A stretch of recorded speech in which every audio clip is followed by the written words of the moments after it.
Hello everybody, my name is Farmer Phil, and in today's video is going to be a bit of a deep dive into YouTube and bits and bobs. If you want to know what this would be like, it'd be like a video I made, this is about 3 years ago now, where I kind of talked about YouTube, the equipment I use and all of that stuff.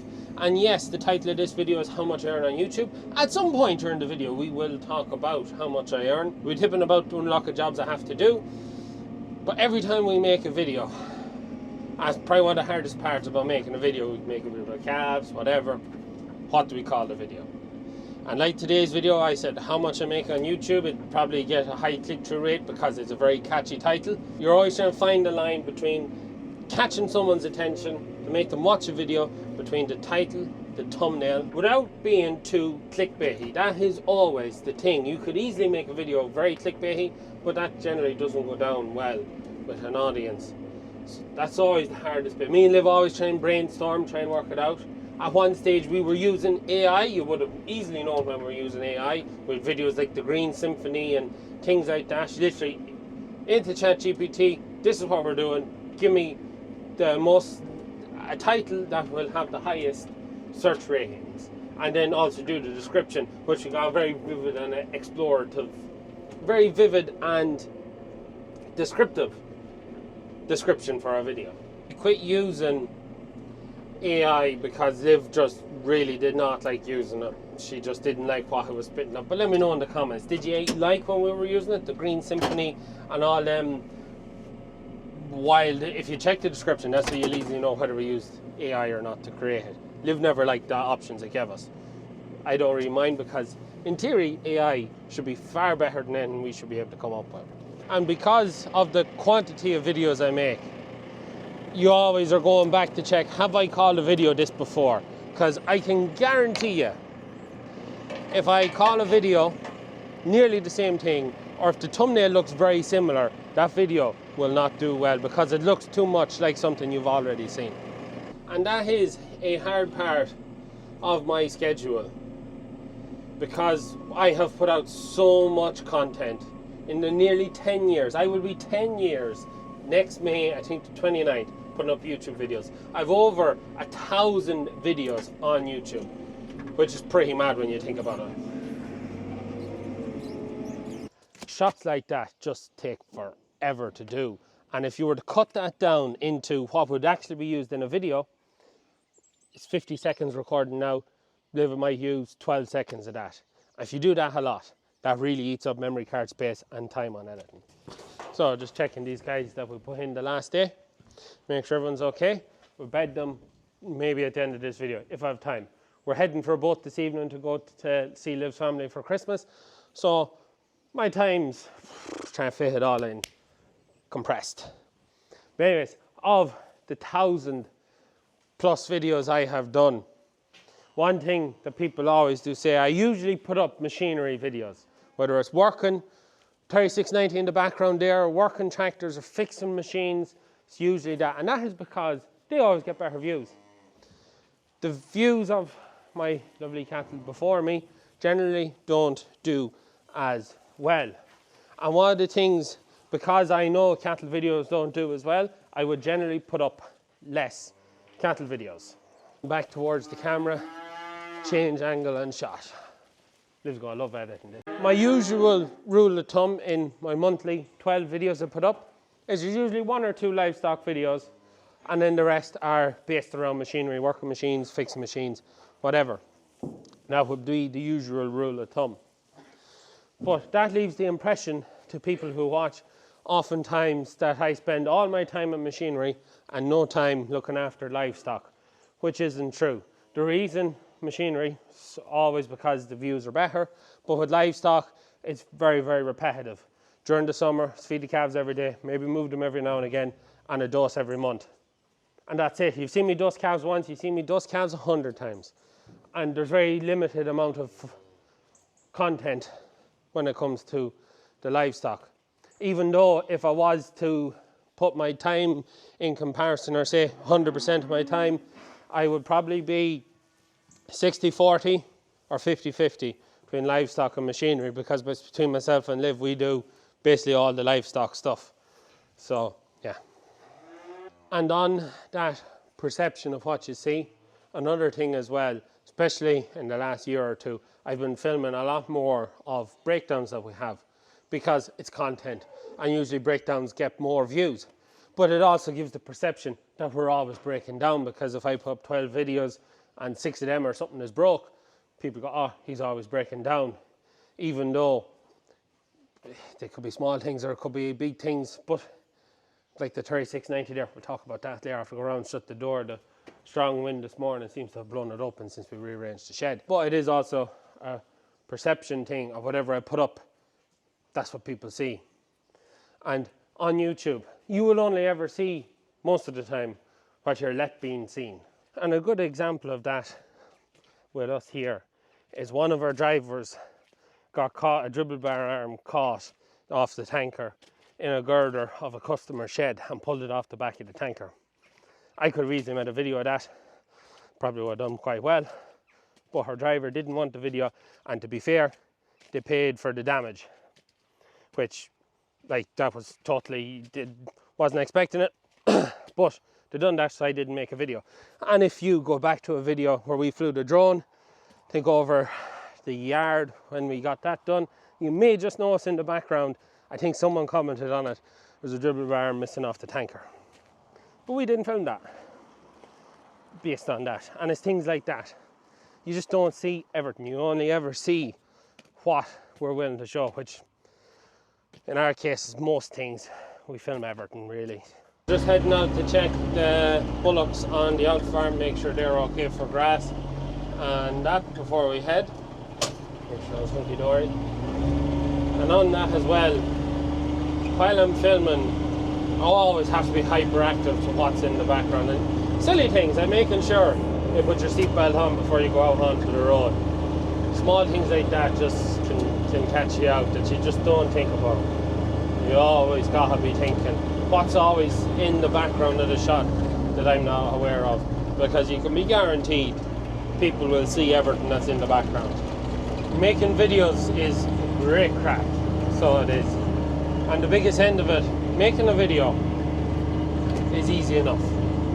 You'll always be able to tell how busy I am versus how not busy I am. Because in a busy video, it's usually just me talking to the camera, but when I walk out the side, if you're lucky, a drone, and that's it. It's pretty straightforward because I am pushing hard, and filming takes up time, especially when you want to go for all the shots, like in this video. Put the camera here, put the camera there, talk about why later, but that takes time. And I have 2 hours before we leave, so I have about an hour and a half to make this video, and it'll take all of it for about 10 minutes or so. This video will be, I reckon, when it's edited down. I can't describe how lucky I am to have lived for editing videos, because I used to do it all. I used to do all the editing, and it was hard, especially during the summer months when you were working from 6, 7 in the morning right through till past 12 o'clock, 1, 2, 3 in the morning, and then you'd get in and then you'd have to sit down and start editing a video. And it got to the point, I think it was 3 years ago now, or 2 anyways, since they took over editing, that I just could not stay awake. As soon as the laptop opened, I was asleep. And it's only because Liv took over the editing that had freed me up to keep going, as we've been going with the 3 videos a week for this past, I don't even know how long I've been doing 3 videos a week. It's definitely a couple of years now, but I owe it all to Liv that I've been able to keep 3 videos a week, because without her, not a chance I'd have been able to keep it up. We're just out with the boys now. Grass actually looks getting a bit tight now. They have 2 paddocks where they are now. Again, or 2 days on it, and then they're going to have to move them. So I may put that request order in for the rest of them. They're coming over now. But on the 3 videos a week we've been putting out for so long now, it's getting harder and harder to do 3 videos a week, because you're always trying to think of, what can I do that's different? And you're always trying not to film what you've already done. It was easy at the start to do 3 a week, because I could throw in this vintage tractor or that vintage tractor, sit down with Father Phil, tell a story, or anything. We do so many things. If it's livestock, it's contracting, it's vintage machinery, it's workshop. We do a lot, but it's getting harder and harder. And with the nature of farming and the business we're in, it's all very repetitive. Because every year we do the same thing. Every 15th of January, the pipes head out of the yard. March, April comes, the plough goes on, we start sowing. May, the silage. August, the combine. And then the back end. And then winter, it's livestock. And that leaves what we do very repetitive. And 3 videos a week just increases how repetitive and how quickly it becomes boring. I'm fully aware that most of my content at this stage is getting very stale. I'm just tied to them 3 a week. Lads all look happy here. So we'll head back for the gear here. And we'll bait on back, and then all that's left to do is just bed up the locker sheds.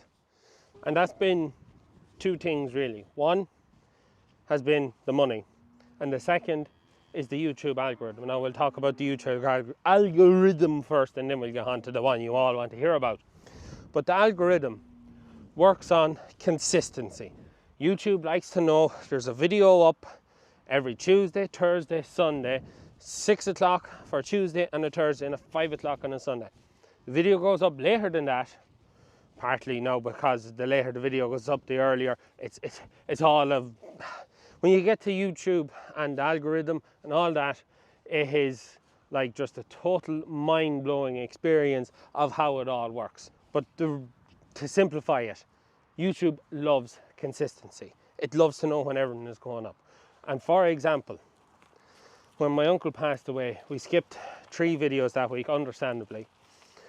But it took me 6 months to get the views back up, because YouTube was like, oh, videos aren't going up. So to start bringing back how far my videos were being pushed, and it took a while for it to get back up to where it goes. And that's all part of the YouTube algorithm.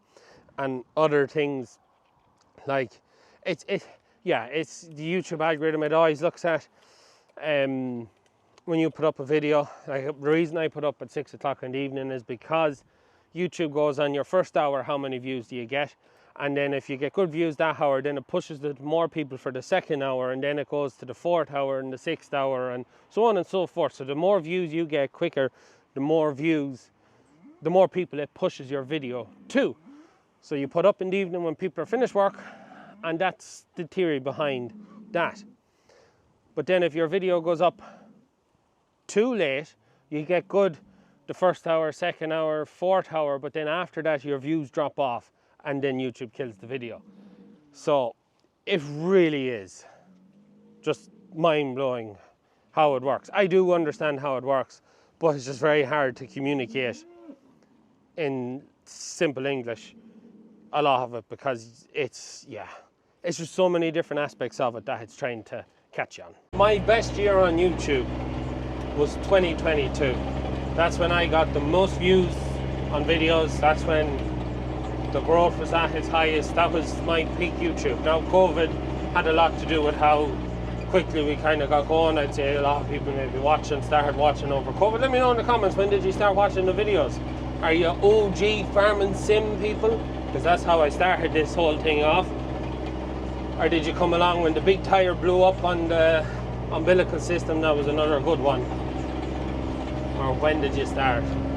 But 2022 was my good year. And then every year since that has been reducing ever so slightly. Not by a large amount, but the subscriber growth has collapsed and views are pretty stagnant. And there's 2 reasons for that. One, as I said before, the content is getting stale because it's pretty much the same stuff. Unless we change the machine or try and do something different, the content is the same, with just more wrinkles on my face, and soon you'll probably start to see some grey hairs. But the other thing too is there's more and more farming YouTube channels out there. There's more variety, more people to pick from, more fresher content, and better channels out there.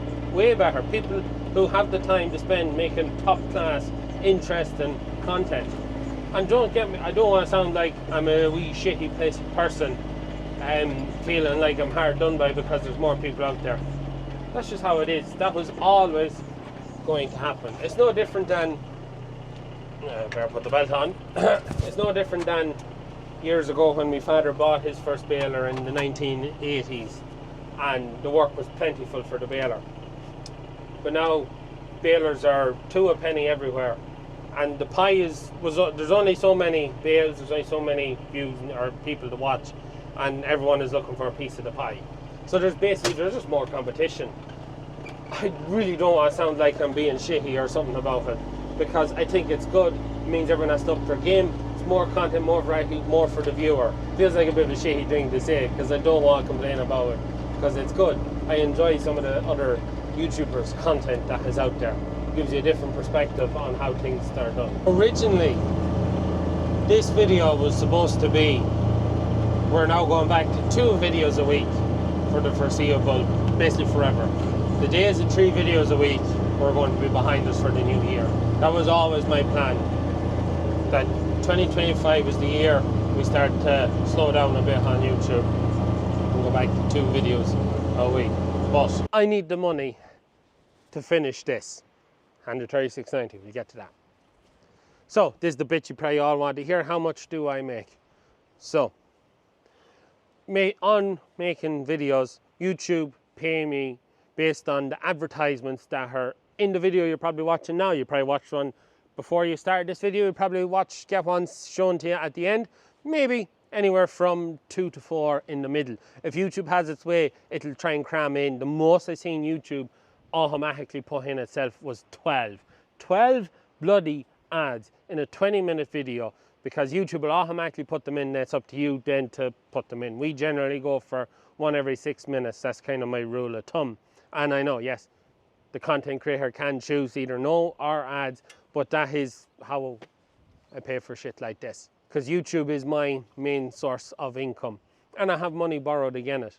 I have the stone picker and I have my car are both coming out of it. I also pay wages out of it. It's also living expenses, and it also leaves me with a few pound that I can put into this. And I thought I had enough money saved up over a year to do this job. This is the grain shed we were going to build, 20 foot to the eaves, 45 foot wide, no, 38 foot wide, 45 foot deep, and get the meal shed walls done too.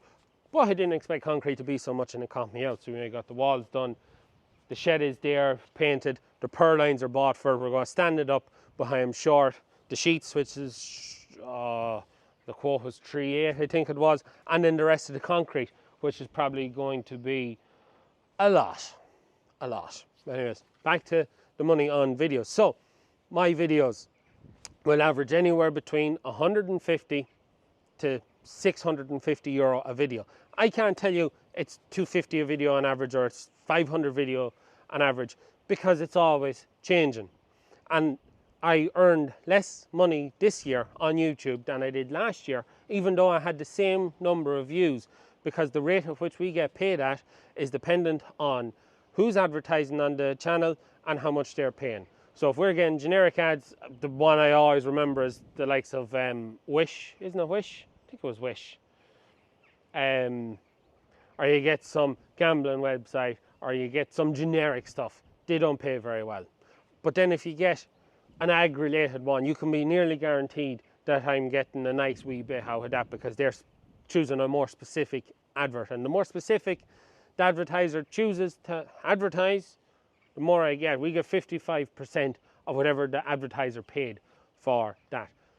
And just to put into context, a video I put up in the month of December, because you have everyone advertising for Christmas, you always get a higher rate of pay, that has 35,000 views, can earn me more than a video in April with 70,000 views. Twice the amount of views, but I'll earn more this month than I will of a video that month with twice the views, purely because. So it's always fluctuating. And this year, I'm down quite a lot on last year. Why? Maybe there's less agri advertisers in the space now. Maybe it's a case that the pie is only so big and there's more pieces of it to be cut up. It's just not there. And that kind of caught me a little bit, because I was expecting to have more to put into this. And you're probably disappointed now that I didn't just tell you I'm earning X amount of money a year on YouTube, because, well, you can work out the maths yourself if you want. And even if you look at different content creators, everyone's getting paid at different rates, because as I said, someone can specifically choose to advertise on Farmer Phil's channel or not.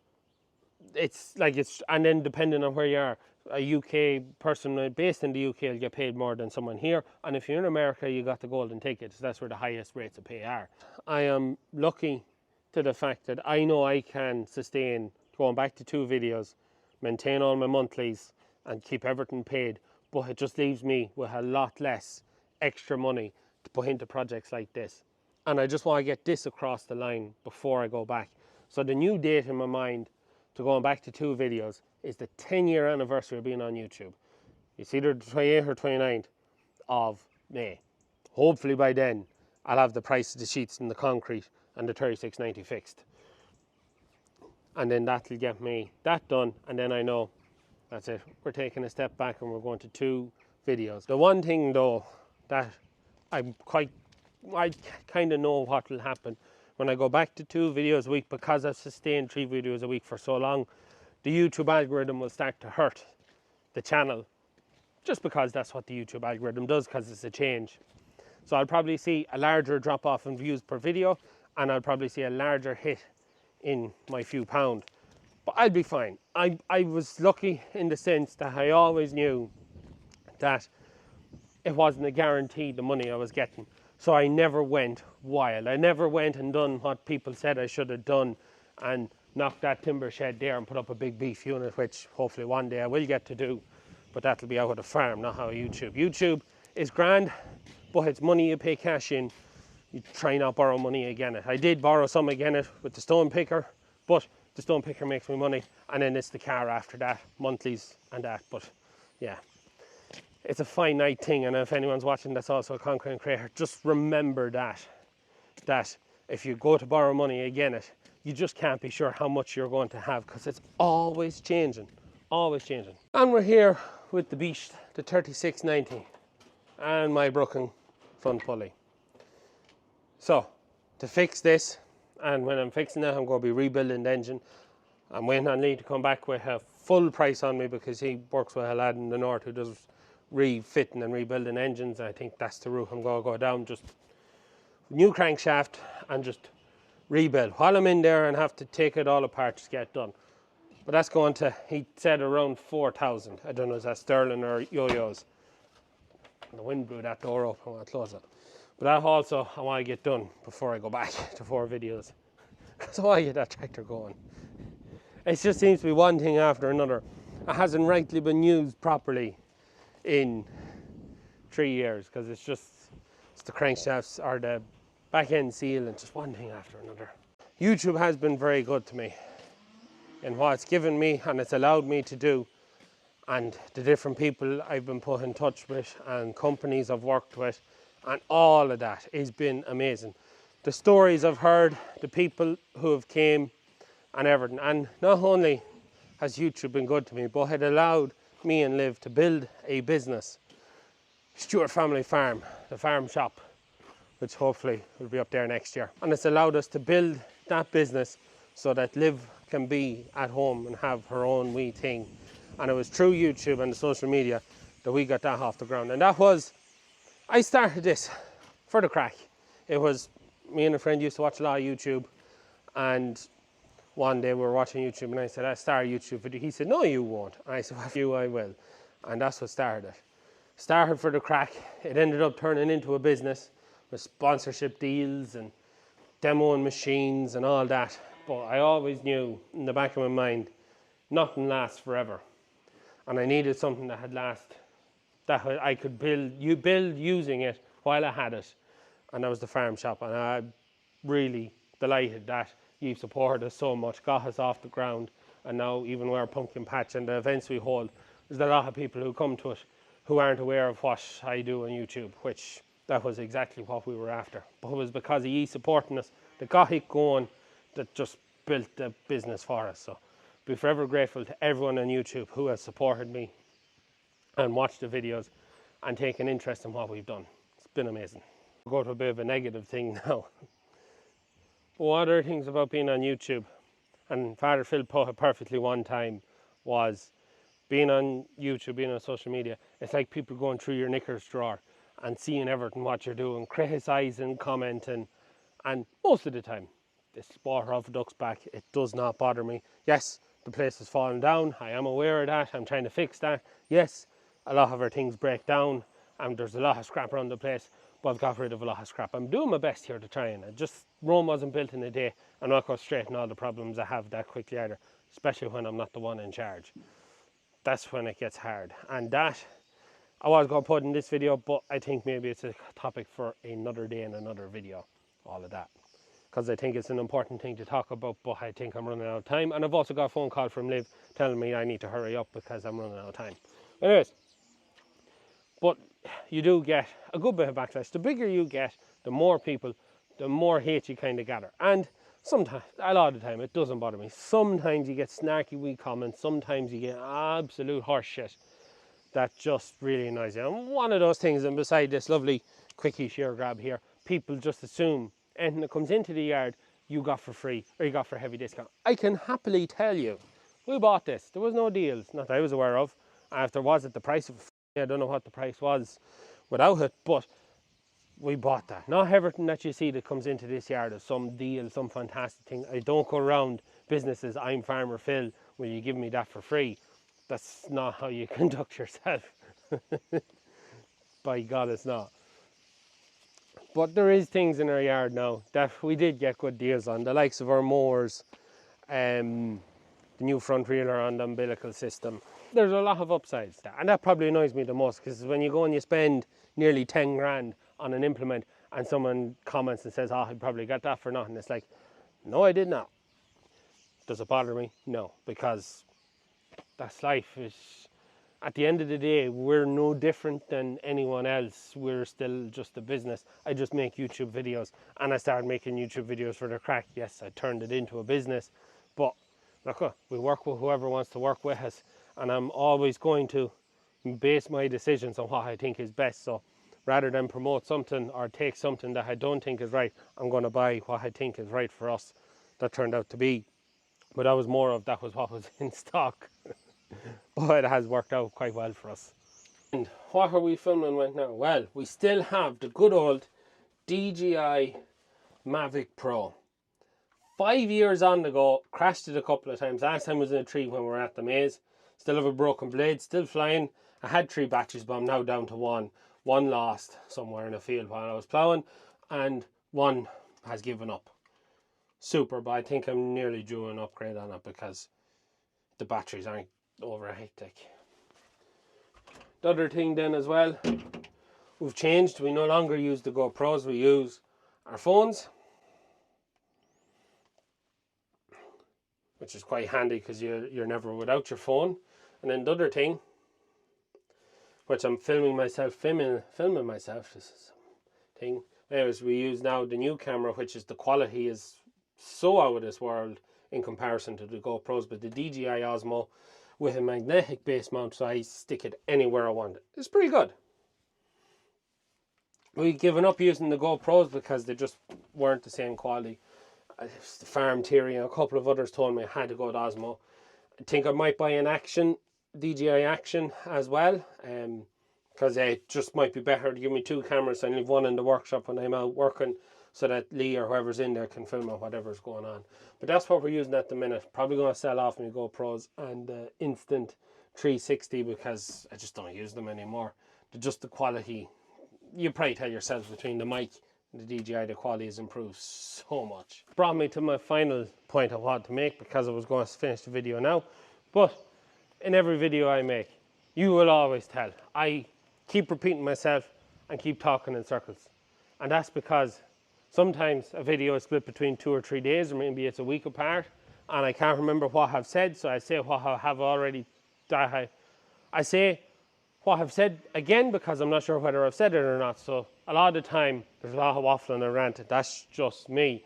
And Liv edits every one of them out, but every time I start the camera, it usually starts with so, or I'll say so many times that you will be drunk before you got to the end of a video. And Liv hates so. So I say so much.